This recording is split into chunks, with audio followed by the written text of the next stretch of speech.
Famcast Media. Bitch.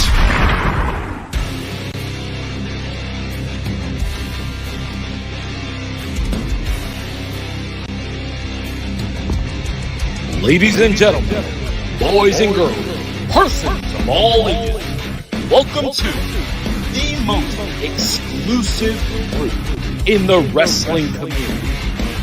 And now, your hosts, first, from Guadalajara, Puerto Rico, Macho Rodriguez, and his tag team partner from New Brunswick, Canada, Macho Tyler.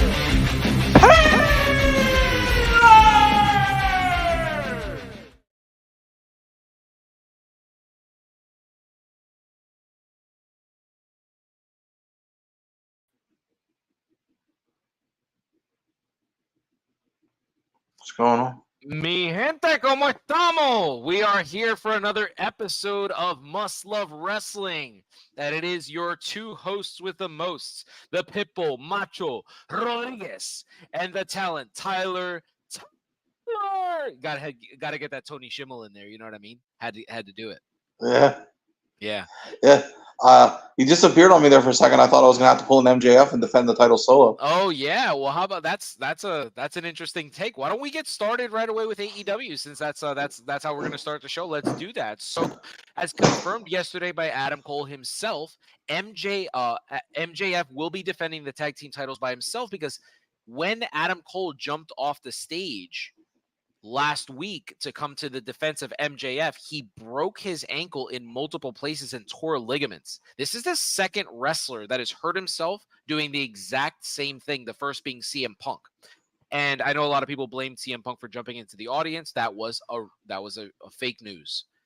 He actually jumped off the stage. He hurt his ankle. He hurt himself, and he was out of business for a while. But this sucks for Adam Cole, man. I mean, but before I give my actual takes on it, why don't you tell me? Because you're a big Adam Cole fan. Why don't you tell me what this means?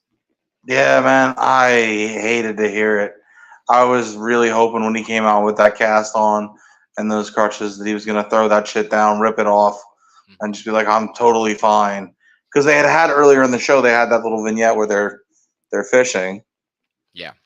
And he seemed all right there, so I was hopeful. Yeah. And then, unfortunately, that's not what happened.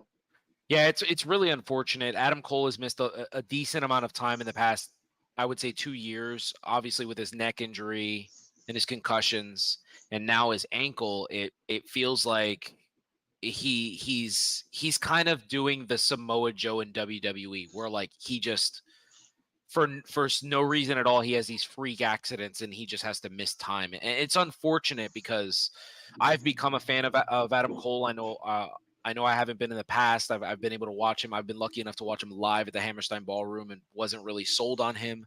But not having him in AEW and realizing what he means to the brand and what he means to the company, it's really unfortunate to see that now he's going to be out of action for an extended period of time.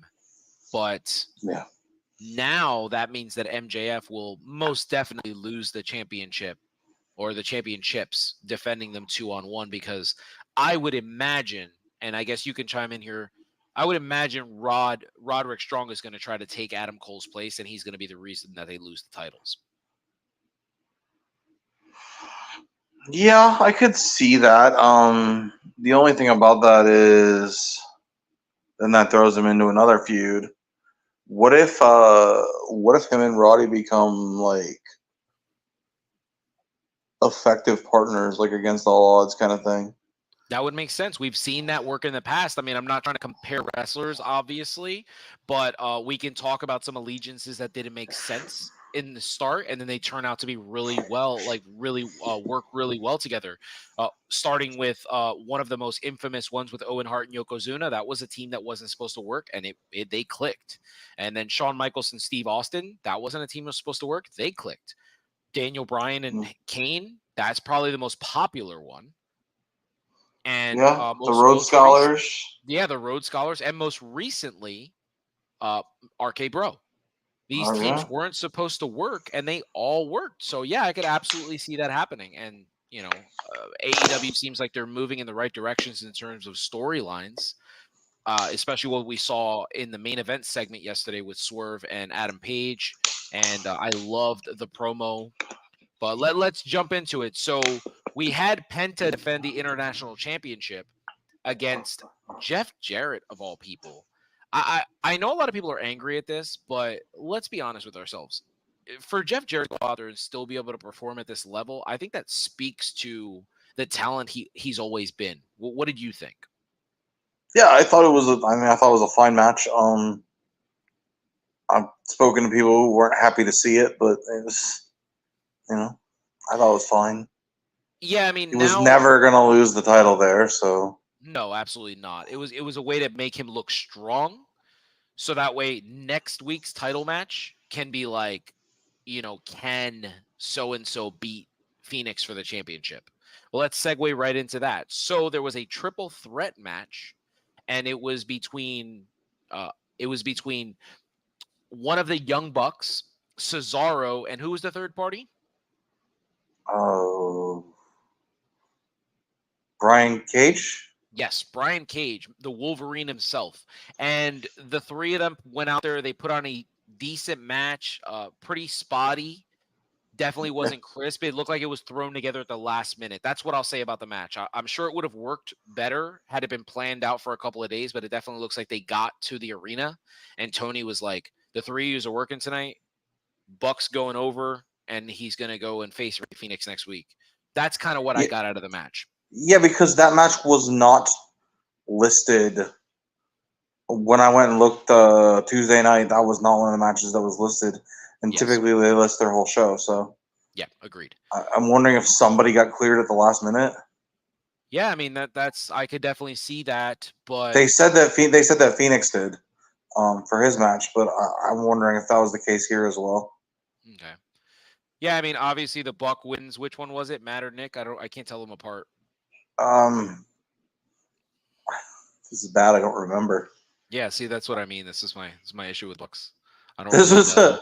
I was talking to my stepdad when this match was happening, and he's like, whichever Jackson it was, he's like, he looks like a chooch or something like that. Yeah. And I was just like, all right. And he was like, he just doesn't look strong. He doesn't look like he could win. He wouldn't look like he could bust a grape in a fruit fight or something like that. Wow, dropping the Jay-Z rhymes. I like it. Right. And for the record, the man has never listened to Jay-Z a second in his life. That's all right, though. But unless I was playing it and he accidentally heard it. Yeah. I said, well, you just pretty much described Jeff Hardy, and he had a pretty good career. Yeah, absolutely. I mean, Jeff Hardy was definitely a better style worker, but he's nowhere near the internet darling that one of the Young Bucks are. I mean, I can tell you from being at the Rawway, New Jersey show, Paul London's farewell show at Ring of Honor, Will-O-Wisp showed up to this show and worked, and he was booed out of the building, and the only way he turned the crowd after the show was by throwing the V1 up in the air and saying Matt Hardy version 1 is the best in the world. And I was like, wow, he had to use his brother to get over here. This was craziness. So I love that we're just referring to him at this point as one of the Young Bucks because neither one of us has a clue which one it was. Yeah, I mean they're a tag team. So when they wrestle these one-on-one matches, Who's the younger one? Who's the younger one? Matt, I think. I don't know. Maybe Nick. Oh, see, I thought it was Nick. Yeah. Yeah, I think it was Nick. Yeah. Well, why don't we segue into the Swerve Strickland and Adam Page segment? What did you think of the promo? I really felt that from Adam Page's side, it was very, very passionate. And I felt that Swerve was going out there just trying to pop the crowd. And he did a hell of a job because he was rhyming real well. And he really caught him off guard to the point where it almost looked like Adam Page lost his place. What did you think? I still need to watch it. I have not seen it. Oh, okay. Well, it's not like I saw up until, right? Yeah. This is going very well. Yeah. I saw up until the end of Julia versus Willow. Okay. Yeah. So and I was watching it on recording, and I thought the show was over. To be honest with you. Oh, okay. Yeah, I mean, I was really happy with the segment. As I've stated on our podcast before, I'm a massive fan of both wrestlers. I really Me believe too. that. Yeah, I mean, I really believe that Swerve is one of those talents that should be in the main event spotlight. And because AEW doesn't really have main eventers, they kind of just throw people in. They only have one main eventer, and then they just throw people in for him. So I really hope that Swerve gets the opportunity to shine here. And obviously, I can only speak to my personal like of Adam Page.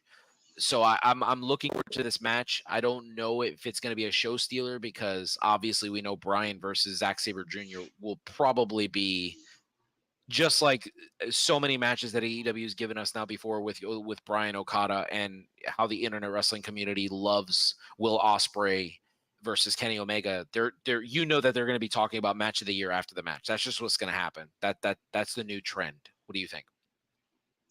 Yeah, I could see that. You're talking about Bryan versus Saber. Yes. Yeah, yeah, I could see that. Um, I think it's probably gonna be a little bit too technical and slow for my taste. That doesn't mean it won't be good, or Interesting. enjoyable. I just wonder if it's a little too slow. So tell me about that a little bit. Why is it that classic technical like catch can wrestling is not something that like tickles your fancy? Well, it depends on who's doing it. If it's like Benoit and Angle, they are the masters. But if it's done, like I said, very slowly, I Well, just yeah, I would tend to agree with that, but I would say that you only named one wrestler that's better than Brian in that scenario. okay. So like I don't know. I think Brian's the type of worker that he's gonna give us what he gives us, but I feel like Zack Sabre Jr. because of his size, people just don't value him as a pro wrestler the way he should be valued. He's super he is what William Regal would look like if he lost half his body weight. Like that's the Right. type of wrestler he is. And I would love to see like a fast exchange of holds, and then they both come out and they're looking at each other and like Yeah. that kind of thing. That'd be cool. Yeah, I would agree with that. I guess I honestly just feel like this match might have potential to be a special match that AEW hasn't given us before because they haven't really given us this style of match. You know what I mean? Like we haven't really gotten that. We don't get those two guys to go out there and just tear the house down without ever needing to like leave the ring, without ever Yeah, needing to go on the top rope. I think that's like like I'm I'm sure Brian's going to do his exchange, his backflip off the rope, and his like running clothesline. But besides that, I wouldn't be surprised if we get like Ring of Honor American Dragon versus like Zack Sabre Jr., like the originator of the Pete Dunne offense. yeah, and like I said, it could be pretty cool. I don't know what to expect. I guess maybe. Yeah. I mean, I'm one of those people that really enjoys this style of wrestling. I've talked to you before that my favorite Benoit and Angle match is actually their 30-minute submission match. I know a lot of people don't like that match. They feel like the Royal Rumble match is better, and Kurt Angle himself has said that Royal Rumble match with Benoit that's his favorite match he's ever had in his career. So I just prefer this style. This is my style. Being that I have like a collegiate wrestling background, like I wrestled, like I feel like this is something where it excites me. Like I'm gonna enjoy the shit out of this match. I'm looking forward to it very much. Yeah, I haven't wrestled since middle school, but it's just it is what it is. Yeah. I think it should be good. Um, I don't know if it has match of the year. There's been a lot of great matches this year. Well, that's I'm not saying it's going to be match of the year, but the IWC seems to immediately label matches that as Prisoner soon of the as they're moment. done. Yeah, I Yeah, hear it's you. all about everybody's a prisoner of the moment nowadays. And I wish it was something they didn't do because what it does is it waters down the performances that we're actually getting. So, but Yeah. moving on from there, let's move on to the MJF segment. So, after Adam Cole leaves the ring, we have Bullet Club Gold comes out, and Jay White comes into the ring, and he makes his presence known to MJF, which is the IWC better be happy. I better not see any complaining because since Jay White has signed with this company, what has been the biggest thing that everybody said? Tony Khan doesn't use him right. He's not being used correctly. He's underutilized. All right, guys. Tony may not know what he's doing, but He's giving you what you wanted. So please don't be toxic. Don't be fickle. And let's enjoy it, because now we have MJF in there. Another time where he's given an opportunity to go in there with a better performer than him. And he's most likely going to go over. I don't see Jay White being the guy that beats him, although Bullet Club Gold holding the AEW world title would be massive for their group, would it not?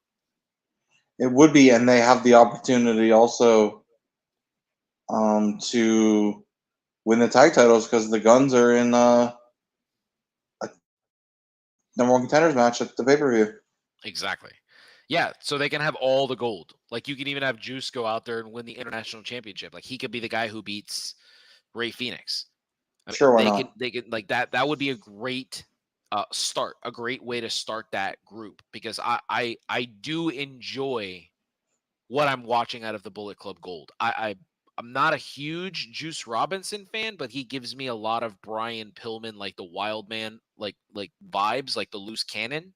I like his and I think his in-ring style is very similar to Chris Kanyon. That's who he reminds me of inside the ring. He's not very innovative like Kanyon was, but he's very fluid.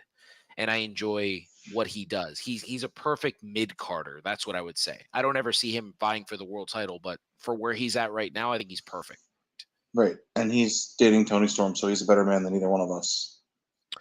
I believe they're married. Are they married? Okay. Yeah, I believe they're married. But if, Pat, you're in the chat. Either way, still, that's true or not. Regardless. Yeah, and then obviously the Guns rocking the best entrance in the game right now. Like they're super charismatic. Like they might not be the best in-ring performers, but they're serviceable. They do their job, which is what's necessary.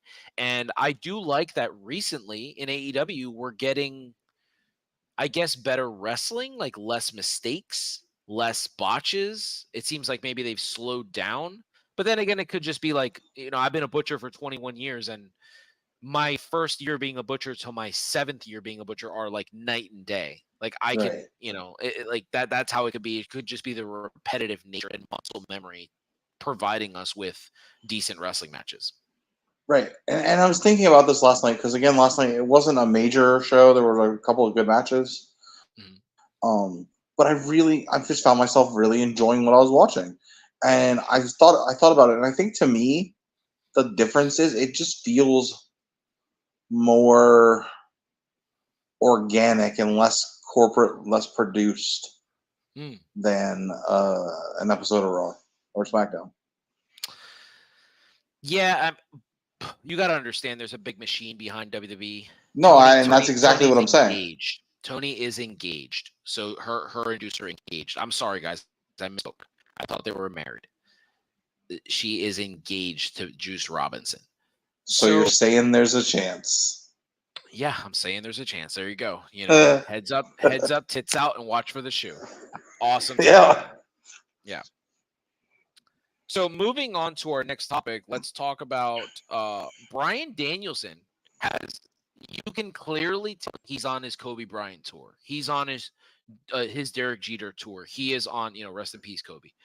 He's on his way out in terms of being a full-timer, because he has been doing lots of interviews and he's given us lots of things to talk about. One of the most recent things, obviously, being that we're trying to give you and provide you with the best content possible.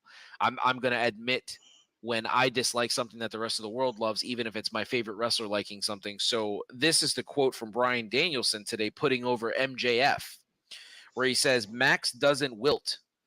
Okay, you want to get intense? He'll get intense with you. Despite his persona and all that kind of stuff, he has some pretty impressive athletic credentials.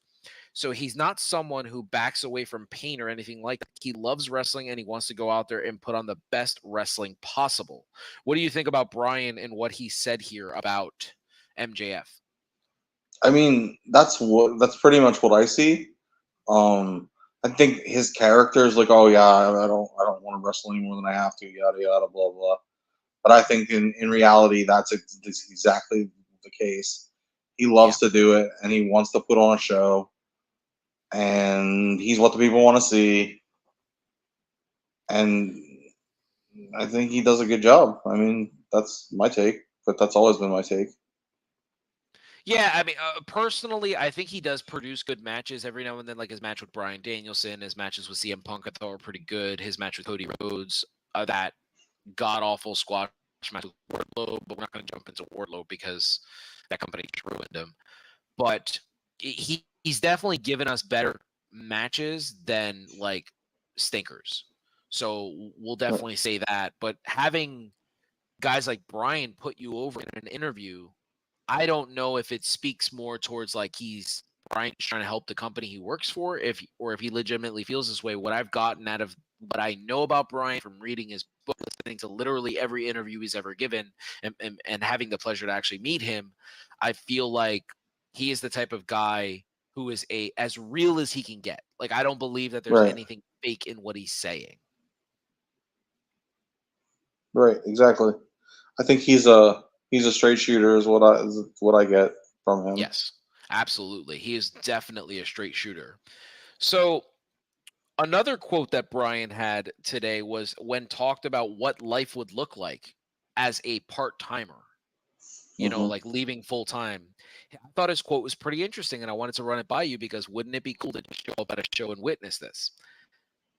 So Brian was asked what a part time schedule would look like. And he's like, that's actually what I kind of figure my after this year looks like working part time. Me calling a promoter in the DEFI and just saying, "Hey, I'm in town this week. Can I come wrestle?" Of course, can we promote you? No, you cannot. I don't want people to know it's me. Just get a full bodysuit and go out there and wrestle a completely different style than Bryan Danielson has ever wrestled. What do you think about that? What would you do if you were at an indie show in Florida, where you live, and all of a sudden you saw this guy and you just noticed that his kicks, you noticed he did the running knee, and you were like, no, it can't be. But he's in a full bodysuit now, knowing this quote. What would be your response knowing that Brian is actually wrestling in front of you in a full bodysuit? Well, I'd have to call you, and then I'm pretty sure you wouldn't want to be my friend anymore. Yeah, I mean, I would be Uh, pretty sad if I didn't get that opportunity. I feel like I would have to attend as many independent wrestling shows as I could possibly attend. Lewis is That's going to that's every kind of what. indie show in PA and New Jersey next year. Yeah, absolutely. So, if anybody's interested in where this article is, it's actually for the New York Post. Bryan Danielson did an interview for the New York Post, and another quote that Yeah, he said. Oh, go ahead. this is about a week old, I think. Yeah. Yes. Because I had read the thing about Defy Wrestling or whatever. I think last week. Okay. Okay. So another thing that Brian said, because a lot of people have wondered why he's working the type of style and why he's working so violently, but not paying attention that even though it looks gruesome, he's a pro's pro and it's not actually gruesome. They're not hurting each other. They're just doing it a really solid style. And he actually said in the New York Post that he has to work these type of matches right now to protect his arm, which leads me to, did he come back early because the company needed him because of what happened with CM Punk? And if he did come back early and he's giving us these matches like these Ricky Starks matches that I know you said you enjoyed the match, but there was some parts of the match that you just found distasteful, you know, what's your take on that? How do you feel about him coming back early, being kind of like forced and rushed back into wrestling? I mean, I obviously you got to respect him Hmm. for it. I just hope he's all right. I think that is probably the case because, like, look, we didn't find out he was wrestling Ricky till the night before. Hmm. So I think that is probably the case when they fired Punk. They just said, "Hey, can you do this?" And this is what he's capable of doing because everyone like guys have always said that this style is easier on the body. Like for instance, that's what Terry Funk did to prolong Mick his Foley. career. As he Mick Foley, well, I mean, that's kind of what he always did, but that's all he could do at the end of his career. Agreed. Yeah, I, Um, I I gotta say I'm happy with it because like it's kind of like watching a movie and seeing the movie start as like an action flick and then slowly turn into a drama, and then by the end of it, it just has so many comedy elements. That's kind of what I'm watching with Brian right now in AEW. Like he's just completely changed his style month to month he's working a different style of professional wrestling, and it just, to me, it just showcases his abilities and how he might go down as the greatest in-ring performer ever. And as I sit here, a big Bret Hart fan, I wonder if he hasn't surpassed Bret the Hitman Hart right now at this point in his career. It's a good question. It's hard to say that with people when people are still wrestling. Would it be easier for you to say something like that if Brian were to jump to part-time, and then even in part-time he's still putting on like match of the year quality matches? I've no doubt he will be. Yeah, I mean, I have a hard time ranking people as performers because they're different. But yeah, he probably is better. Yeah, I definitely feel so. When I hear old school wrestlers talk about Brian, and they talk about like he's kind of been like the guy that they wish that they could work, that they never got a chance to, it always sticks out to me as like that's their way of putting him over. Like, oh, if I could work right now, this is the guy I would work. I believe Brian's number one fan out of all retired wrestlers has to be Kurt Angle. The guy talks about him literally every time they ask him his dream match. He talks about Brian. He always brings up Brian.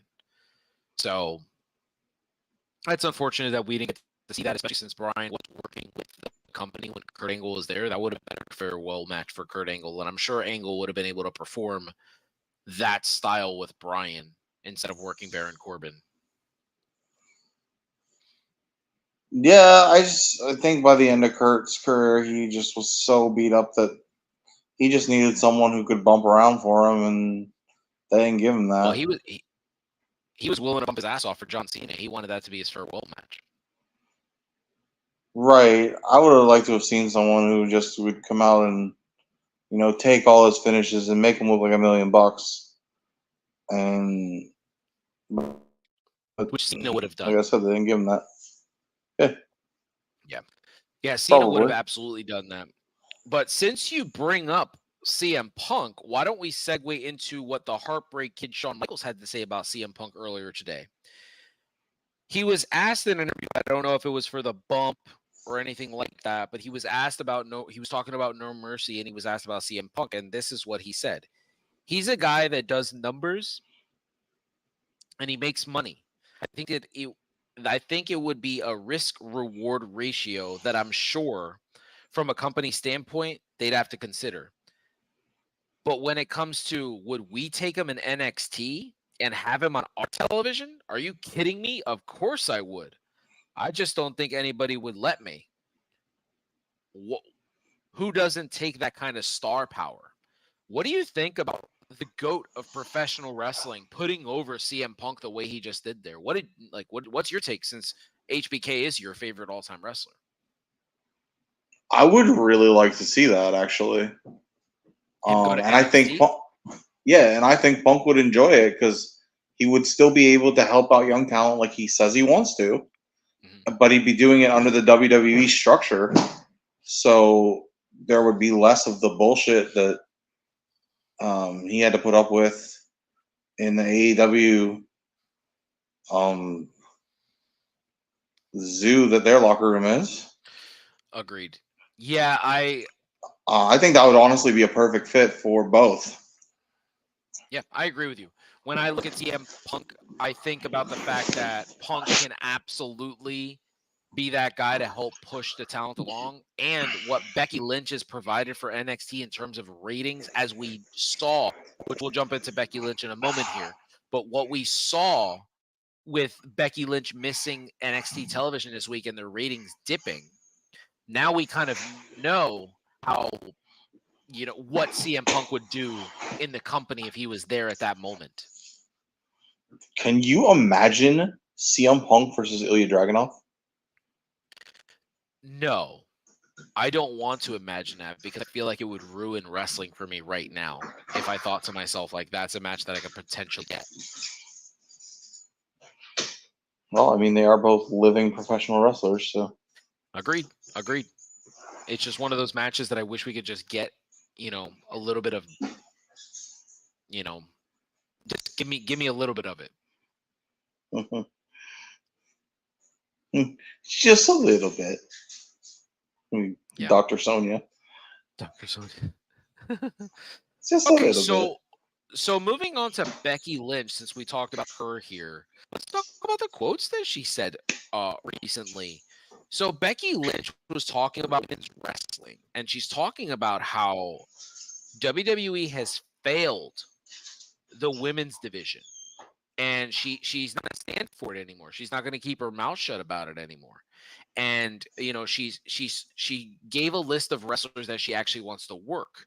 But I thought it was interesting because when Ronda Rousey had things to say about the women's division and the lack of booking for the women's division, it seemed as if people were angry and they were up in arms because it was Ronda. But now that Becky Lynch, who's a popular star, is caping up for the women in professional wrestling, will people be more receptive to it? What do you think? Yeah, I do. The difference, I think the difference is Ronda was never going to be accepted. Wrestling fans typically have issues with people who they consider having not paid their dues. From the dungeon, what's going on, D? Thanks for joining us, my friend. What's up, man? Yeah, man. Mi gente. So I think that's the biggest issue with Ronda saying it, and then when someone like Becky says it, who everyone loves and respects, she's right and she should say it. Yeah, agreed. I feel like Becky Lynch is one of those outspoken individuals that can just let loose, say whatever she wants, and she'll be fine with it. Because as we know, she's not a Triple H guy, but it seems to me that she might be a Shawn Michaels guy. And if Shawn's going to let her do or say whatever she wants down there because it's helping his brand, and obviously like Becky Lynch being on NXT for a couple of shows, it's beating Dynamite, which is insanity. You know what I mean? Yeah, it's only done it a couple of times. Like, yeah. Yeah. So for the fact that it's like they advertise Becky and then all of a sudden it's like, hey, this is the thing. The women are lucky they have a platform. Whoa. That is a is that one of those deals where you add LOL to the end of anything and it's okay to say? Yeah, I suppose so. I mean, I guess it's also like that. It's also like when Bill Burr talks about the word motherfucker, how like, black people they've learned to use it correctly, because if you're like, you use it after like this motherfucker instead of being like, this Puerto Rican motherfucker, it's like, whoa. You know what I mean? Like you're using it in the wrong context. But I do wonder if this is how people feel about women's wrestling. And I've made this comment on our show before, but D brings up a good point here. It's like the WNBA. Do you feel the same way where it's there and it's valuable, but people just don't see it as a moneymaker? As far as not seeing it as a moneymaker, I could see that. I think it's a much better product than the WNBA, but I am not the biggest basketball fan to begin with. But I can't say as I've ever watched a full game. Well, I dated a couple of athletes in high school. Like my high school girlfriend, Letitia Rochelle, she played basketball and she's pretty good. I enjoy women's basketball. I enjoy women's soccer. So I'm not going to say that they're. You know what's weird is, so I'm not the most athletic. Shocking, I know. But I managed my middle school basketball team. I was the team manager, and we would, like, for the high school tournaments, we would like do the floor sweep, and where they go out when people fall down and they wipe it up. Yeah. I enjoyed watching the women's high school games more than the guys. Yeah, because the women are just going out there trying to be one cohesive unit, and the guys are going out trying to get noticed individually. That's typically what tends to happen in high school. Could be it. Yeah, I Um, can see that you rocking like a Stan Van Gundy type of thing, like with your own little clipboard, yelling at people like, "Hey, get over here, get on the triangle." I could see that. I could see that. that is a fairly accurate representation of what happened. All right. So why don't we touch on some other topics in professional wrestling? One of the things that I feel like is is getting a massive shine for good reason is Jade Cargill. Now we know she's at the Performance Center. We've seen pictures. WWE themselves have posted pictures on their social media of her training in the ring with Roxanne. So, what's your thought on Jade going in there and immediately training with some of the veteran talent that they have before they even debut her at all? Like, do you think that's an idea, or would you keep her like the shiny new toy and then just have her debut with a promo, or do you want to debut her as a wrestler immediately? Yeah, man. To me, I don't know that I would publicize it necessarily as much as they are. The signing, Why that's is that? great. Because it takes some of the shiny new toy away when you're showing her she's working out with so and so, and like sometimes less is more. And then when she's on the once she's comes to TV, then she's gonna be a huge star, and we're gonna see her all the time. That's great. Yeah, I feel like what WWE has done is they've used their own model. One of the things that I realized that they've done recently is like they've really promoted the hell out of people like Bad Bunny and Logan Paul, and I think they see her as a cross promotional, cross like media platform type of wrestler. Like she's not just going to come in and be a pro wrestler. I think she'll probably be booked in movies, and they just see all of the charisma in her that they're just like, let's use it all, man. Let's bring her in and let's make her the biggest star we like. I don't think that there is a star in women's wrestling that could possibly meet the expectations that that are being thrust upon her right now. That's the issue I have. Yeah, and I know you know how I feel about all of that. Hmm. The cross promotion, the let's do what we can to get on Sports Center or Entertainment Tonight or whatever. But that's what WWE is, entertainment. So if they are on Entertainment Tonight, that's great. Yeah, they are, but they're not. They never were. I don't understand why How could you they're say that trying when to. since WrestleMania 1 there was Mr. T was in the main event? Like how could you say that they're not about entertainment? Well, sure, that's what they're about, but they've never courted the mainstream like they do now. Okay. Like any chance they get to get a mention on somebody's Twitter or anything, it's just they're obsessed with it. It's like they're not at all. Like they've gone completely away from the yeah, sure, there's wrestling on Monday night or whatever, it's Friday night, but they've gone completely away from that, and they're 90% entertainment, 10% wrestling now. Interesting. And that to me is where the bad taste and the looking for an alternative has come from. Well, that's an interesting It take that you feel like if I could give an they've example, segued away. Go if I ahead. could give an Go ahead. I'm example, just trying to look up I'm trying to look up notes for you here. So go ahead. I'm a big fan of auto racing, Okay. but like NASCAR went from this niche sport that like embraced its fans and was like a family affair to this giant conglomerate that was too big for the fans and only cares about TV ratings and is at the behest of all the TV networks. Whereas now I'm more gravitate towards like things like the World of Outlaws, which is a smaller, more family feel. It's more of it feels more organic. Again, is You just like I said earlier. would you at least concede to the point that if sports like NASCAR didn't try to bring in that other audience, that they would essentially be like pool after dark? No, I wouldn't, because what it was when it was growing and welcoming other audiences, to the fact that it got too big. I feel like it's gotten too big for itself now. Mm.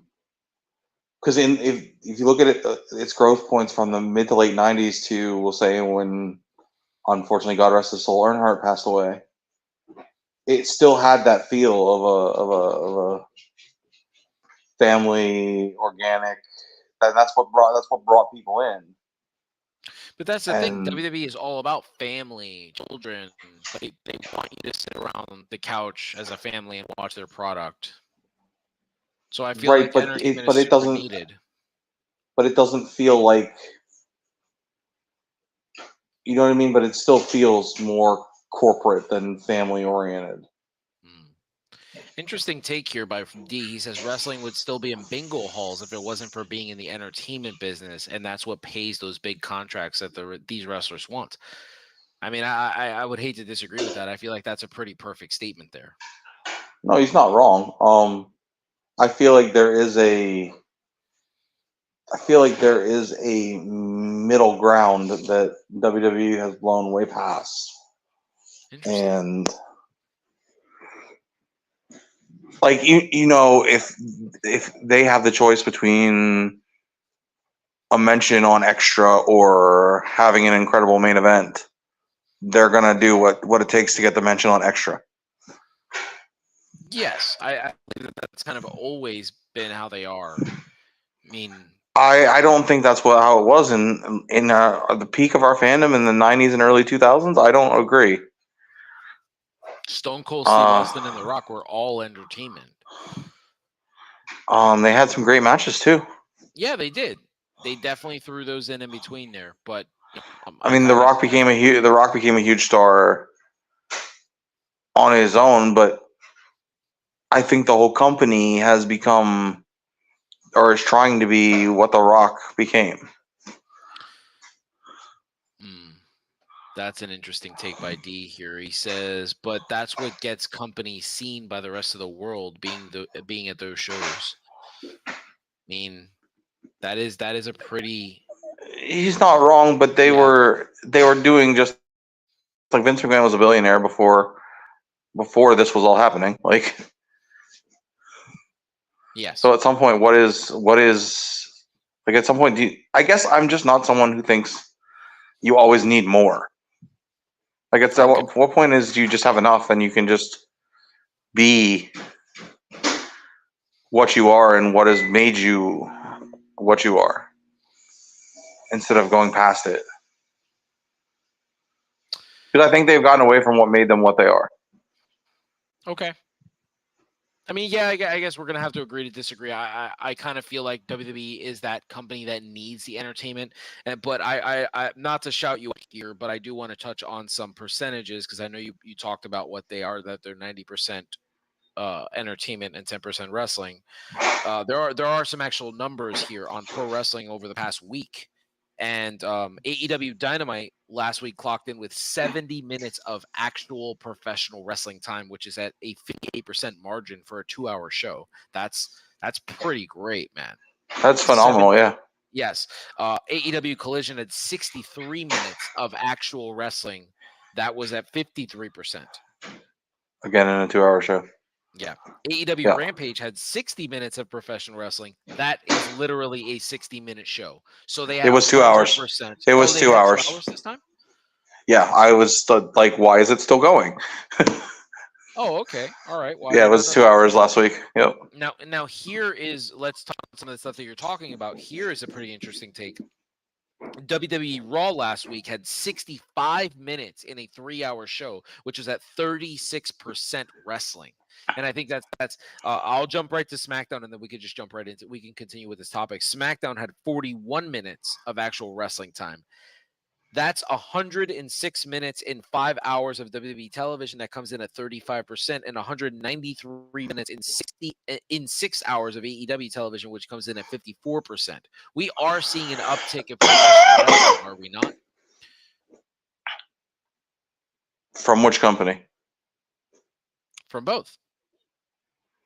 You think 35% is good? I think if you want people to stick around, the people that watch WWE aren't interested in watching a bunch of Bryan versus Zack Sabre Jr. They need those behind the stage segments. They need those promos in the ring like Miz TV. Like people actually, there is a large audience that tunes in for those specific things.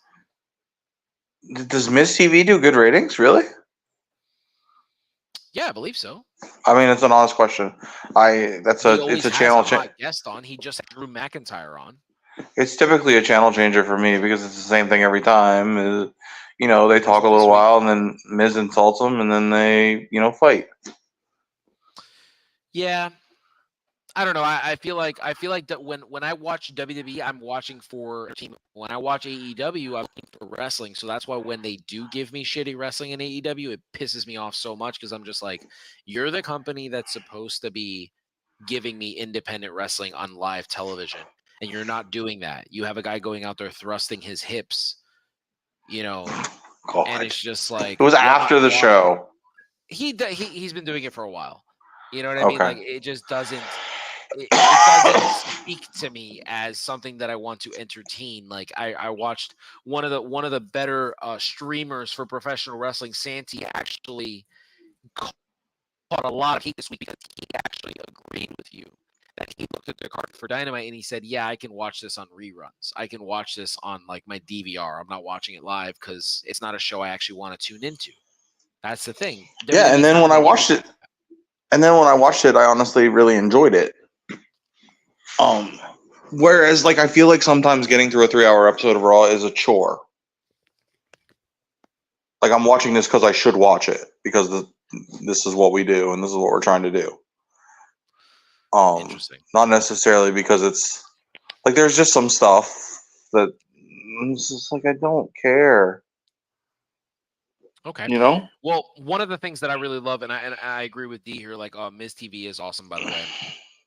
I mean, no intended, because obviously he's awesome. The Miz is awesome. Like that's his catchphrase. But this week alone, like it gave us a different dynamic. It gave us a tweener Drew McIntyre who Miz was speaking to his every, core feeling, but he doesn't want to admit this, so he is immediately. He's immediately telling The Miz to shut up. But I love the promo segment between The Miz and the New Day. I'm very excited for this potential feud, and I hate to say it, but I think we're looking at the Beast versus Japan again. I think eventually it's going to be the New Day 2-on-1 against Drew, and he's just going to mollywop them, get them out of there quick. Really? Yeah, he's fucking Drew McIntyre. Okay, and they're the New Day. They're one of the most popular acts in the company. Absolutely, but they are not as over as at the current moment. You don't think? No. I think Drew McIntyre is just going to continue to go up. What I'm watching out of Drew right now, what I've been watching out of Drew since he has come back to the WWE, since he has come back to NXT and then the main roster, he is no question in WWE a top 5 all-around worker. Oh, I don't disagree with that at all. I think he's great. Mm-hmm. What I was saying is, do you think with the fans you think he's more over than they are? Yeah, I do. That's obviously that's my opinion. I think Drew is one of those guys. He's just so special. Like he's kind of what I'm hoping out of Riddle. I'm hoping that Matt Riddle learns, goes back, and he's like, man, I really screwed up. Let me make my way back there. And then, hopefully he comes back and he's better for it. But yeah, Drew's one of those guys where I could see them being like, hey, you know what? We're actually gonna keep you tweener and we're gonna have you feud with the Judgment Day. And I feel like he could wipe out the whole Judgment Day and I would not be mad at it. There's not, and you know how I feel about the Judgment Day. But I feel like he is that special talent that he could be that Stone Cold Steve Austin from the 90s where it's one versus all. Like, I'm going to be the guy who takes down the whole NWO by myself. That type of guy. I think it'll work. He's believable. He's talented. He's a great promo. Yeah, I agree with everything you just said. I guess I'm naive. I thought the New Day was at least as over as he is. Yeah, I mean, you might be right, but personally, to me, when I'm listening to the crowd reaction, I'm listening to them waiting for Kofi or Xavier to say something to get them excited, and then I feel like they're hanging on Drew McIntyre's words.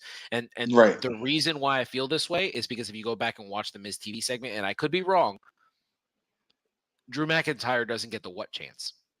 Okay. See, to me, Drew's a better performer.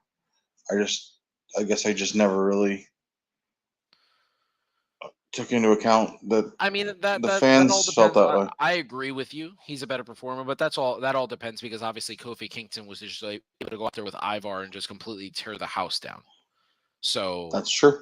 I mean that tends to happen.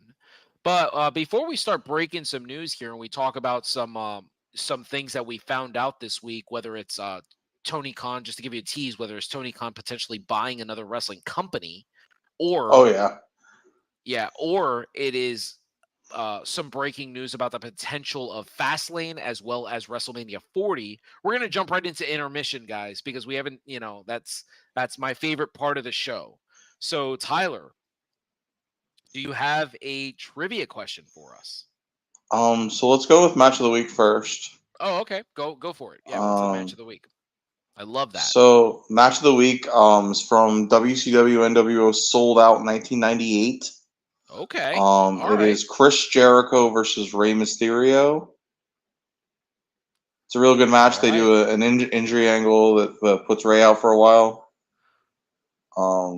This is peak Chris Jericho in WCW when he was 100%. the whiny, snivelly, disgusting heel. Yeah. Yeah, I love that match of the week. I think that's great. Ray and early Chris Jericho, they used to tear the house down. Like they could go out there in a 7-minute match and it was going to be the best match of the night. That's how it was. Like that version of Chris Jericho has been unmatched for a long time. He was super special in the microphone. He had tons of freedom.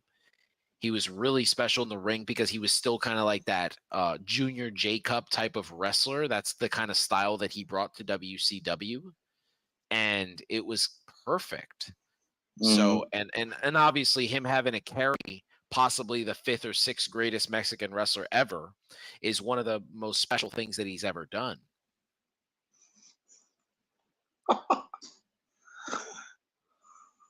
Are you talking about Hoovy? About Rey Mysterio. You think he's the best Mexican wrestler ever? No, I think that's Eddie Guerrero. Okay. Yeah, just wanted to make sure we were on the same page. I will not swear about football on our podcast. I will not swear about football on our podcast. Yeah. We both for two guys that are running a wrestling podcast right now, we are watching fantasy football. We are watching football right now. For me, my second quarterback is Jordan Love, and he is little dash 4 there for you, buddy. Yeah, that sounds great. Yeah, that sounds great. But we're gonna go on to this day in wrestling history, guys. And I'm a Packers fan. Yep. This day in wrestling history, 25 years ago tonight, Stone Cold Steve Austin he took a legendary ride to the ring on the Zamboni to break up Vince McMahon's presentation of the WWF title to The Undertaker. Let me talk about this for a second. What did you think about Austin doing this on a regular basis, riding like beer trucks, Zambonis, big monster trucks to the ring? Like, what a great gimmick. Well, what did you think about stuff like that back in the day? Right. So that's we're talking about entertainment versus wrestling or whatever. And that's the entertainment stuff that was awesome. No, I'm not talking about stuff like that. I'm talking about the celebrity stuff, I guess. But yeah, stuff like that was amazing. I wish we had some of it today. I mean, what do you not? What exactly do you feel like we're not getting today? Like when you make a comment like that, please elaborate. Okay. I know we're in intermission and stuff, but give me an example. So back in those days, it was 2 hours of intense. You had a nervous feeling in your stomach because you knew anything could possibly happen in those 2 hours, literally anything. And I just don't feel that way anymore. I feel like it's like I said before, corporate, like the word homogenized. I felt like it was too big a word to use. Okay. Antiseptic, like when you go into a new building and it's all clean and fresh and sparkly. And I feel like that's what the WWE is to me now. It's clean and fresh and sparkly, and we're too afraid to get it dirty. Okay. I mean, I guess I don't feel that way. I feel like WWE is doing its best to protect its wrestlers, but I feel like it's as equally matched as we've had in a very long time. Like WWE. I would agree with you that what we're getting right now is as good as we've had in years since we've gotten to this corporate. Since it's become. When did it start being publicly traded? Oh, that's a great question. That should be your fucking trivia question. I wouldn't get that. That's All right, well, there's my trivia question right there. Yeah, there you go. If anybody in the chat knows, we'll lay our trivia question out to the chat. When did WWE become a publicly traded company? And actually, I think it was crazy for a little while still after that. I think the PG probably about 2010 is where it started to go downhill. Okay. That's interesting. That's an interesting statement. I know that's when I stopped going to a bunch of us would go to Hooters for the pay-per-views, and I know that's when that kind of stopped for me. The only one I've been to since then was the SummerSlam where Bryan beat Cena for the title and Punk wrestled Lesnar. Yeah, what a great show! What a great show that SummerSlam. That really was. My last Hooters visit was Randy Orton winning the title multiple times in one night. That was the last time that I was able. That was the first one we started going back to. We had a group of like 5 or 6 people. Okay. So the answer that's a great show to the too. Question, the answer to the question of when WWE became a publicly traded company was actually October 19th, 1999. I knew it was. I knew it was during the Attitude Era. That's why I didn't want to use that as the example, because obviously 2000 is one of the best years they've ever had. Agreed. As far as the product goes. Agreed. All right. Well, our last portion of intermission we like to do is our promo class, where we go back in time and we revisit a promo. And I specifically picked this promo because of the news that we'll be talking about in the second half of the show. So if you allow me, I won't read the entire promo, but I thought it was pretty interesting because it's very topical today. Are you ready? Yeah. Jonathan Coachman asks The Rock, how excited are you? It's WrestleMania, over 54,000 people. The Rock answers, people? The people? The same people who booed The Rock at last year's WrestleMania, the same people who booed The Rock when he sang and gave them a concert of a lifetime, the same people who chant sellout to The Rock? Oh, The Rock's a sellout? The Rock has sold out this and every WrestleMania he's ever been in. You see, Coach, these people hurt me. They hurt the people's champ. So tonight, The Rock could care less about the people. Supposed to be from WrestleMania 19. Yeah. What do you remember about that version of The Rock and his promos? It was good stuff. I mean, the Rock concert was great. The Vicky Guerrero was my favorite.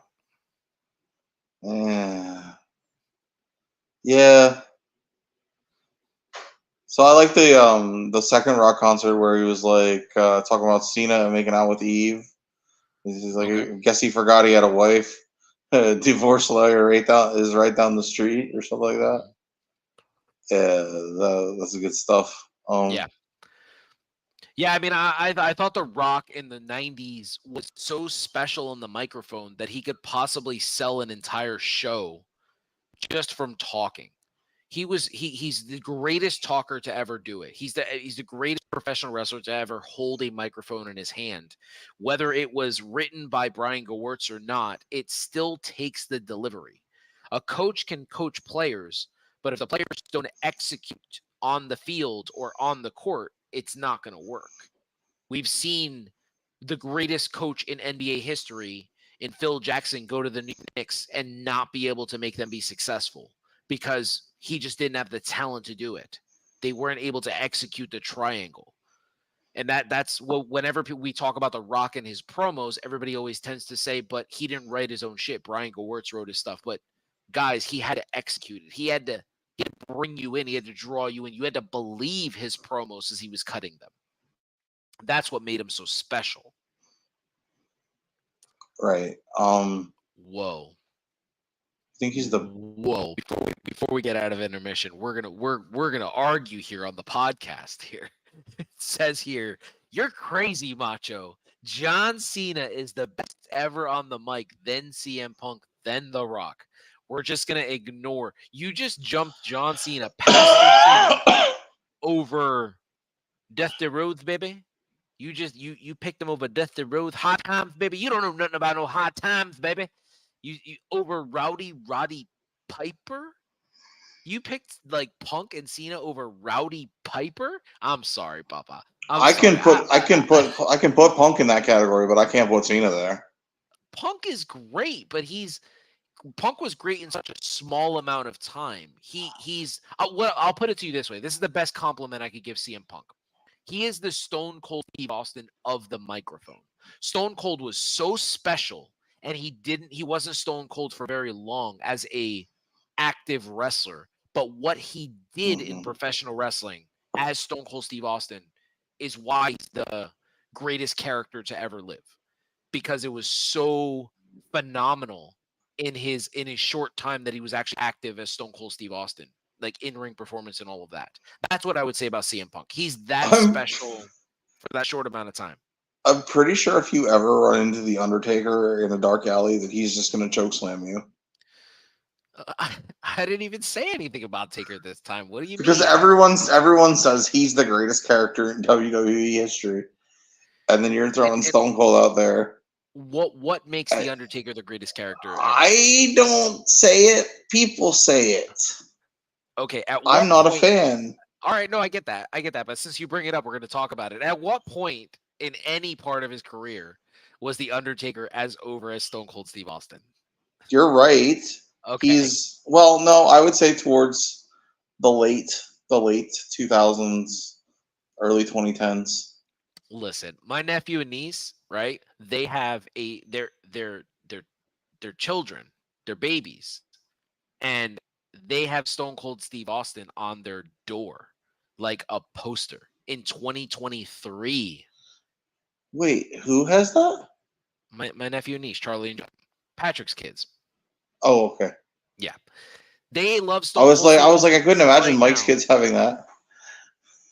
No. So that's what I'm saying. Like, Stone Cold's still relevant now. Like, I can right now. I hear you. I hear you. McDonald's, and then there'll be somebody like just on the street rocking an Austin 316 or DTA. Don't trust anybody. What? There's a what T-shirt out there.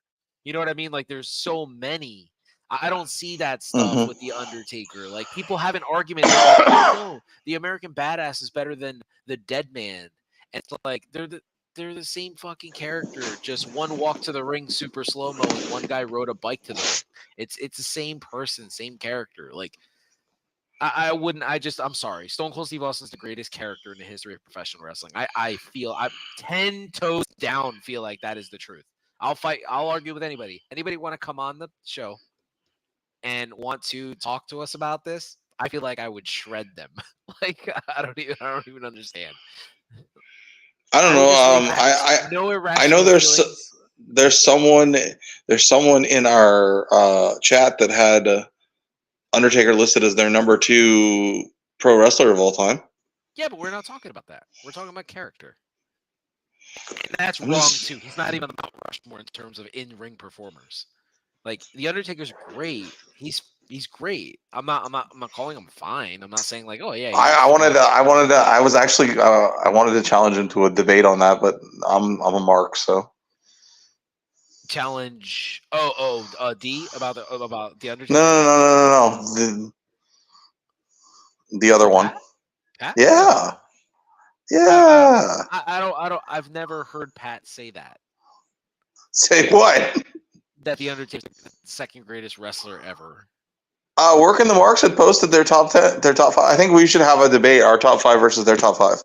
Oh, okay. That's fine. I feel like mine and Pat's would be pretty similar. The only difference would be is that I value Bret Hart more than he does in terms of. No, we would have to come up as a top 5 as a show. Yeah. Okay. To challenge theirs. They had Bret at 3. Yeah. Yeah. It was Michaels, Taker, we're all Bret. in agreement. Shawn Michaels is 1, right? Sure. Okay. Because we're looking at everything. We're not just looking at in-ring performance. It's everything, right? Right. Yeah. Okay. It was Michaels, Taker, Hart, Hogan. I don't remember who number 5 was. Who was number 5, Pat? Are you still there? I don't think so. I cannot believe that Hulk Hogan was on the list.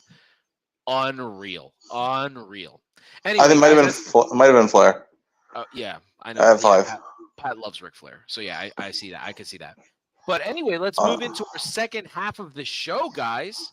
So let's start with the Tony Khan news. There is rumors circulating all over the IWC that Tony Khan is potentially looking to buy a second professional wrestling company, kind of have it under the umbrella of AEW. And the rumors are multiple companies. The one that I can tell you. You mean a third one? I love that. That's where I was going to go with I was going to let you talk, and then I was going to bring that up. Yes. So I just want to squash all the rumors. It is not NJPW, guys. That is BS. They're never. Okay. I didn't think that was even remotely possible, but that was the rumor that I heard. Yeah, D has actually said this too. He actually said this a couple of times now, and in the best way possible. No Japanese company is going to sell the company to a gaijin. It's just not going to happen. They're just not going to do that. I don't believe that they would do that, especially the way Tony Khan never uses Japanese wrestlers correctly. They never win a match. The only Japanese wrestler that's come over here and actually won a feud or won a match was the IWGP champion Sando versus Jack Perry. But everybody beats Jack Perry, so it's not a deal.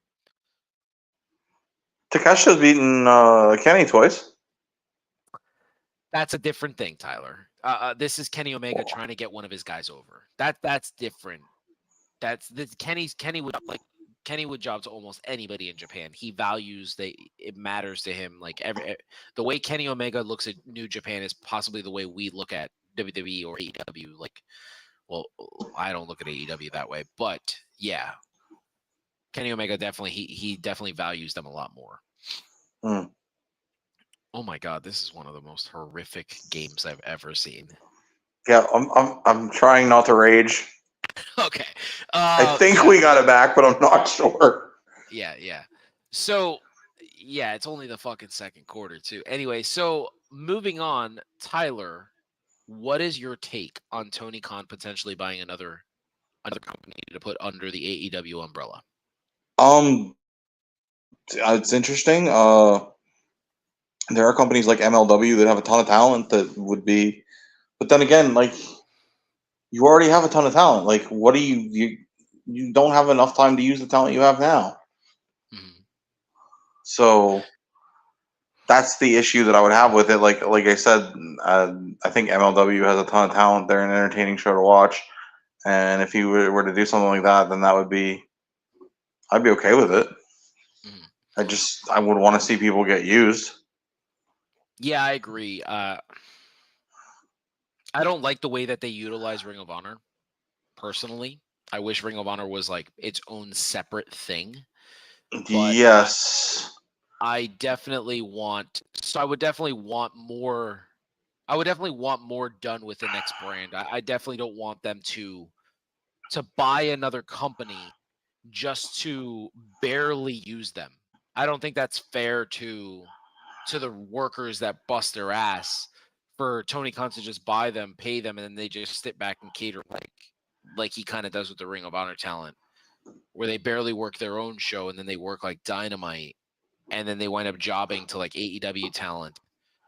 Although we do know that right now, besides Roman's title and Seth Rollins' title, the next biggest world champion in professional wrestling is Eddie Kingston. So Oh my that God. is a what? What? You're If wrong. you have something to say, just say it. Oh, Yeah. you know what? You might be right, but go ahead and tell me why I'm wrong. Because you're wrong. Because the AEW Championship is the biggest title under a Tony Khan brand. It doesn't matter how you value it. It matters how the world values it.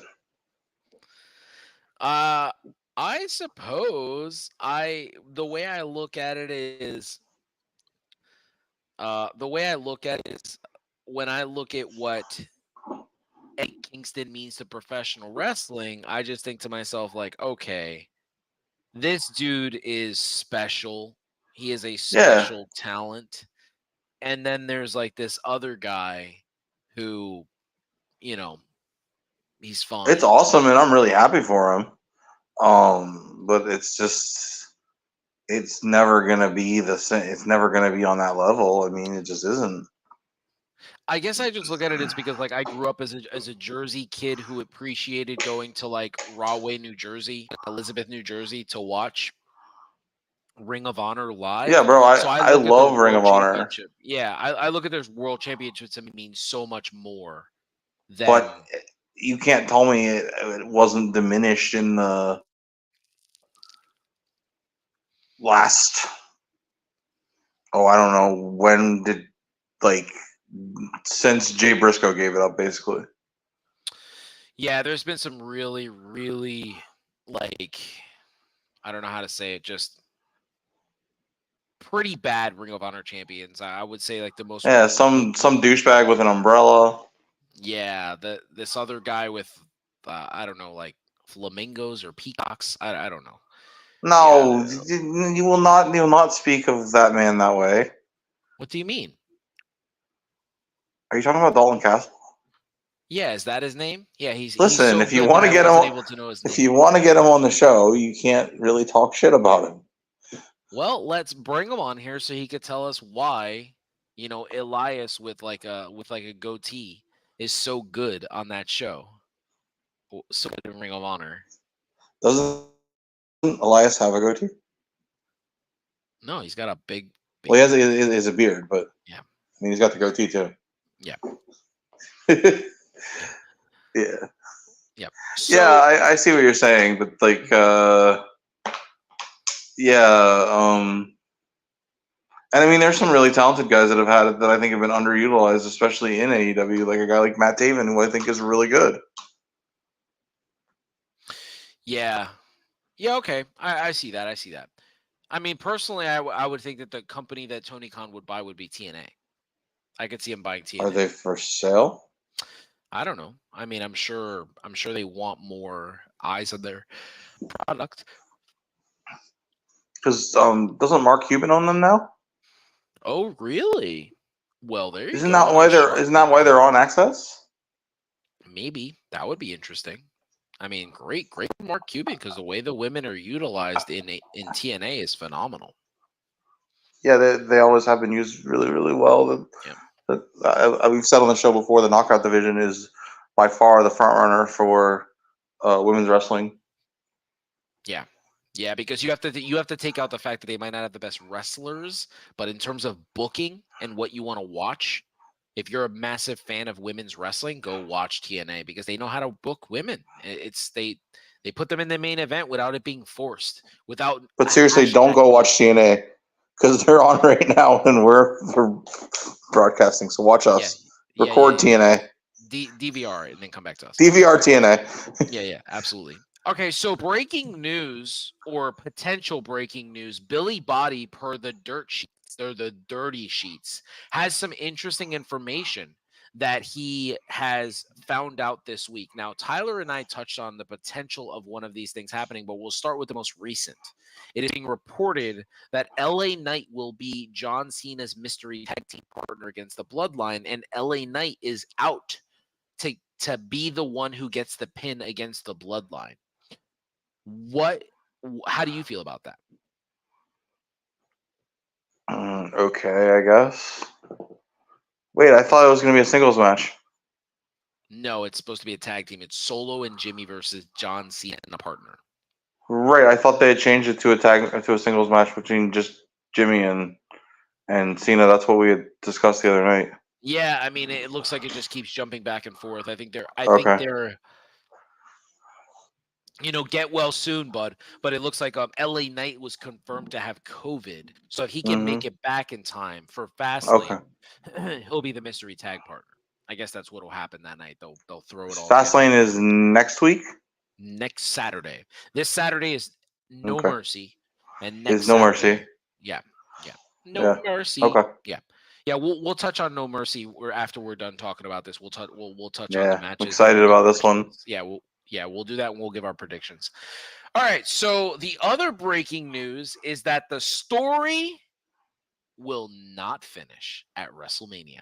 Now, anybody who's been watching the show, anybody who's been watching our show, listening to our podcast on Apple Podcasts, I have been all by myself saying that I know this is going to happen.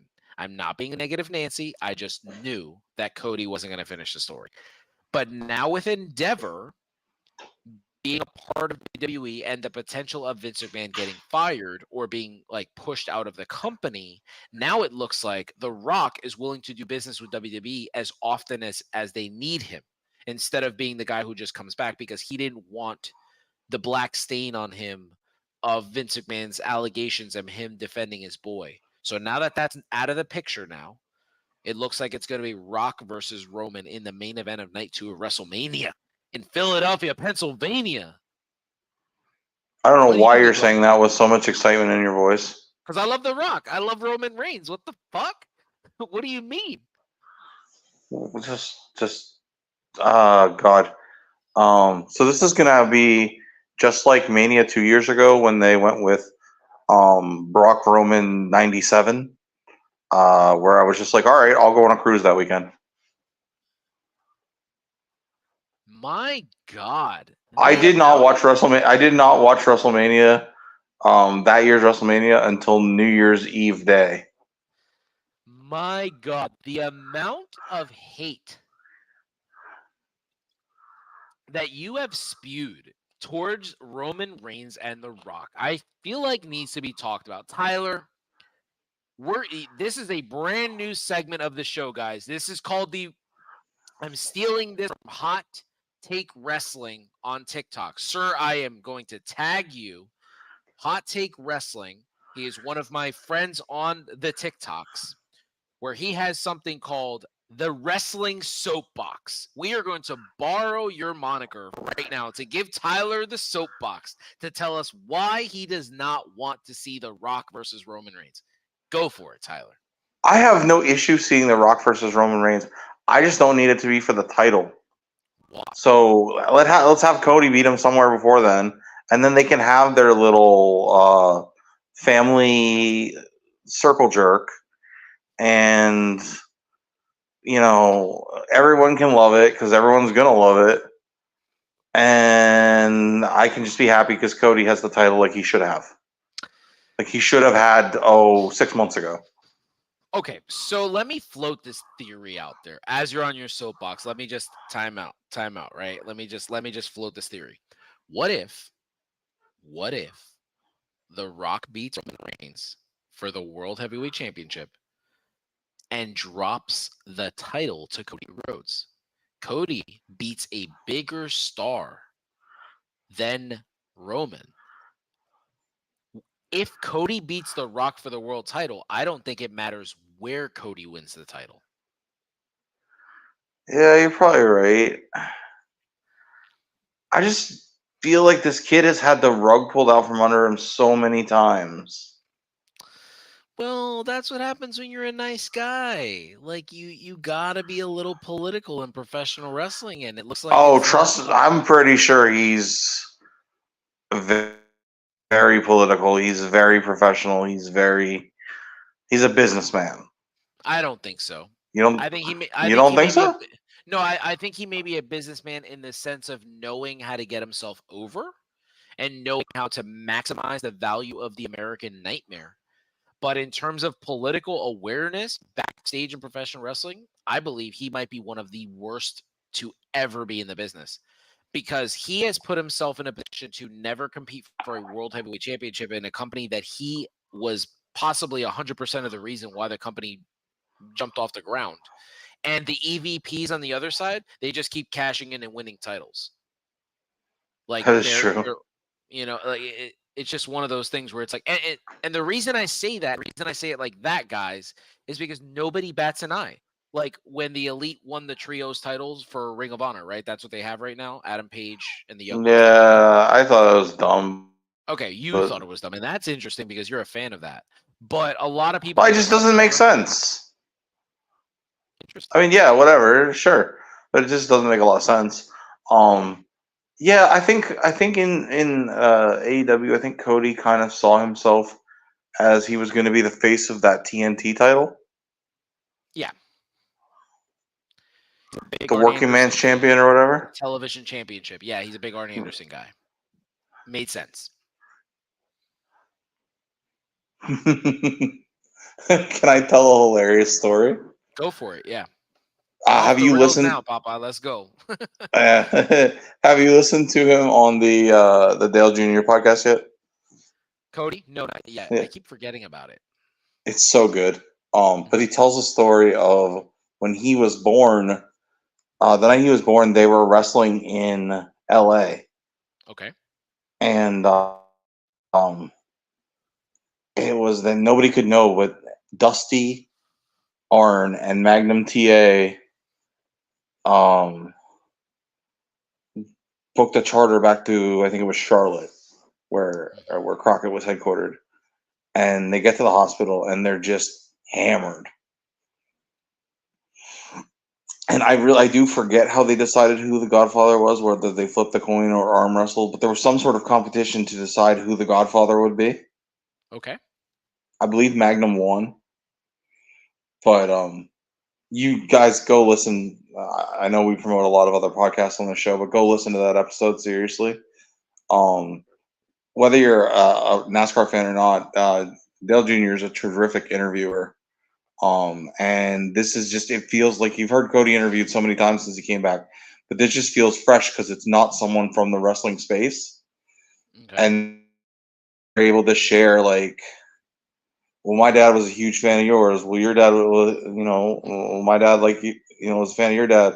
We used to bug him when he was watching the race on Sunday and say that we like Jeff Gordon better and we get kicked out of the den kind of thing.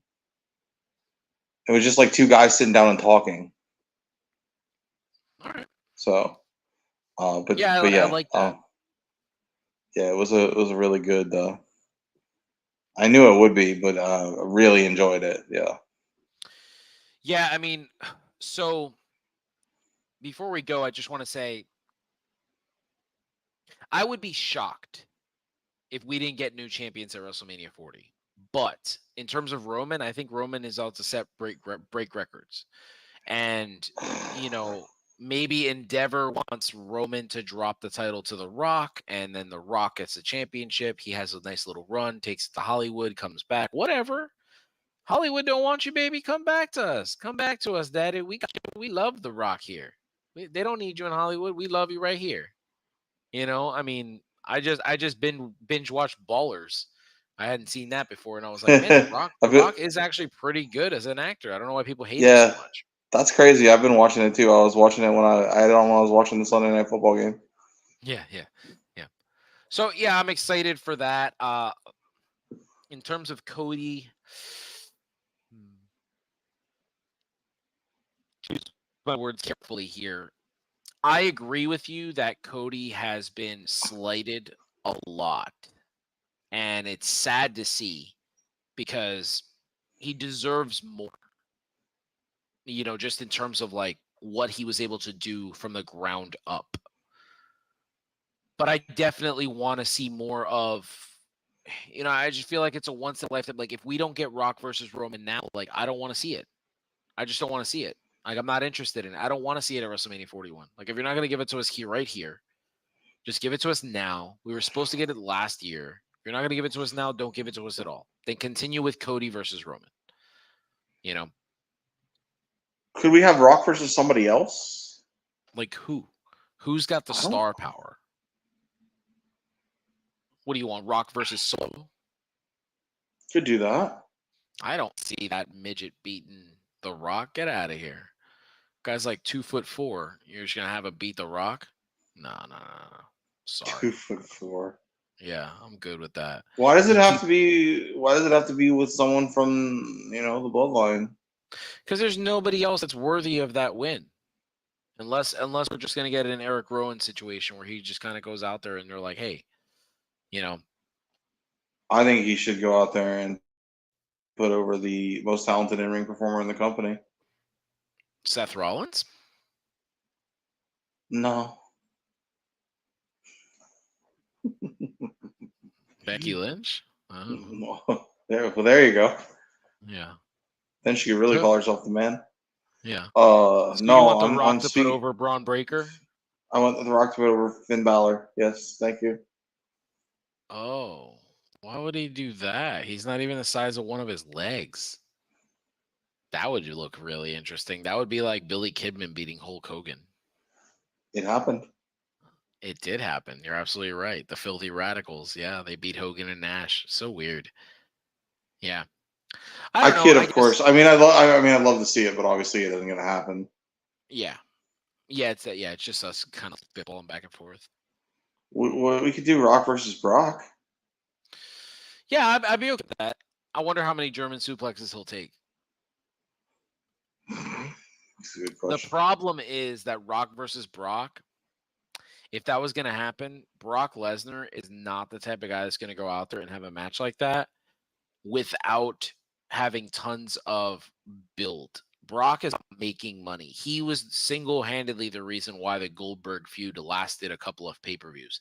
I will say he didn't care about the title. He didn't care if the title was involved, but he was single-handedly the reason that happened. He's the one who actually booked the he contributed to the booking of Goldberg squashing him. Right. Rock versus KO would be interesting.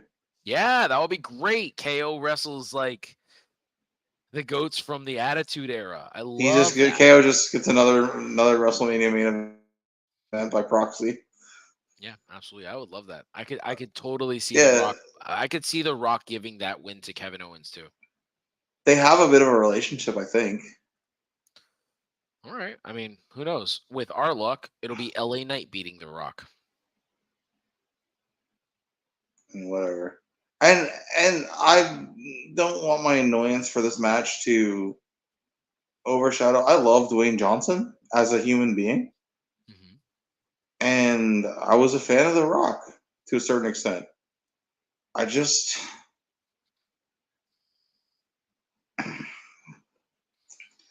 think there's only one right thing to do at this point. Yeah. I guess we'll see. These are all rumors, so we'll see what's happening. Yeah. You would have to think eventually Cody's going to win that title, though. It had to be a part of his contract before coming back. The what it means to him, there's no way he just went out there and said, "Yeah, I'll come back to you, but you're, like I'm going to trust you to put the world title on me." Like I'm sure he said, like I have to be WWE champion. Like I have to win that title my dad couldn't get. I have to. Either that, or you gotta start looking at the other one. What do you mean with that? The World Heavyweight Championship. Oh yeah. I mean, his dad was never world champion in WWE, so you can just say, just say that. Agreed. Yeah, that's a good point. Yeah, that's a really good point. I mean, All it's right, the only guys. other Well, thing they can do. Yeah. Well, that's pretty much our show. If you're watching instead of listening on Apple Podcast, on the bottom of our screen on the ticker is all our socials. But if you're not watching and you're just listening on Apple Podcast, then follow us on YouTube. And if not, please come over to IG and follow us, which is must_love_wrestling. We would love to interact with you. We are looking to change our format a little bit and do a couple of interviews coming up. We've thrown out some feelers. We don't want to break any news or nothing, but I believe that in the next couple of months we will have a pretty big interview on our show. So we're excited for that. Tyler, is there anything you want to talk about before we go, or are you good to go? I mean, I want to talk about that because it's a little bit of news to me, but I think we'll do that off the air. Yes, we will. Yeah. Yeah, definitely hit us up on the socials. On X, it's at Must Wrestling. What's the Facebook? Must Love Wrestling 1. The number 1. Must Love Wrestling 1. Okay. The number 1. So yeah, guys, we look forward to hearing from you. And until next time, we're out. Out.